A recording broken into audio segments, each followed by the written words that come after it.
United Nations દ્વારા 9મી ઓગસ્ટને વિશ્વ આદિવાસી દિવસ તરીકે જાહેર કરવામાં આવ્યો છે। ત્યારે આજે શુક્રવારે પાટણ શહેરના સાલવીવાળા ભીલવાસ ખાતેથી આદિવાસી સમાજની ભવ્ય શોભાયાત્રા નીકળી હતી, જેમાં મોટી સંખ્યામાં આદિવાસી ભીલ સમાજના લોકો જોડાઈ વિશ્વ આદિવાસી ગૌરવ દિવસની ઉજવણી કરવામાં આવી હતી।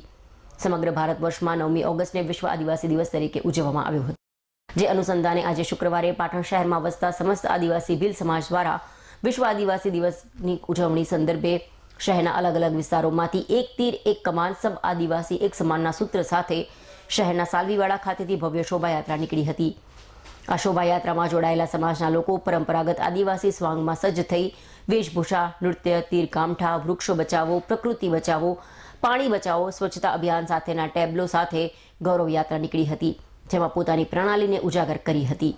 પાટણ શહેરના સાલવીવાડા ભીલવાસમાંથી નીકળેલી વિશ્વ આદિવાસી ગૌરવ દિવસની શોભાયાત્રા રતનપોળ, 3 દરવાજા, ફૂલ બજાર, હિંગળા ચાચર, બગવાડા, જયવીર ચોકડી, પારેવા સર્કલ થઈ સૂર્યાનગર ભીલવાસ, બિરસમડા ચોકમાં શોભાયાત્રા સમાપન કરવામાં આવી હતી, જેમાં મોટી સંખ્યામાં આદિવાસી ભીલ સમાજના લોકો જોડાયા હતા।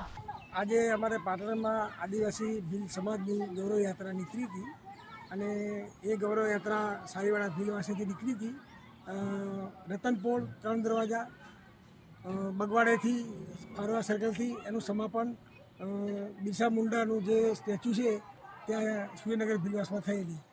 અને આ અમારા સમાજની આદિવાસી ભીલ સમાજની 9મી ઓગસ્ટ એટલે એક અમારો તહેવાર છે, અમારી દિવાળી છે। અને આ શોભાયાત્રાનું પ્રસ્થાન નગરપાલિકાના પ્રમુખ હિરલબેને કરેલું અને પટેલવાડીમાં એનું સમાપન થયેલું।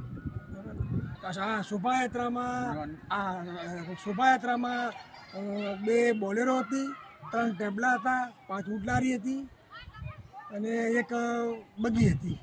અને અહીંયા પટેલવાડીમાં અમારો સમાજ ઓછામાં ઓછો વધારે તો નહીં પણ 3,000 થી 3,500 સમાજનો જમણવાર હતો।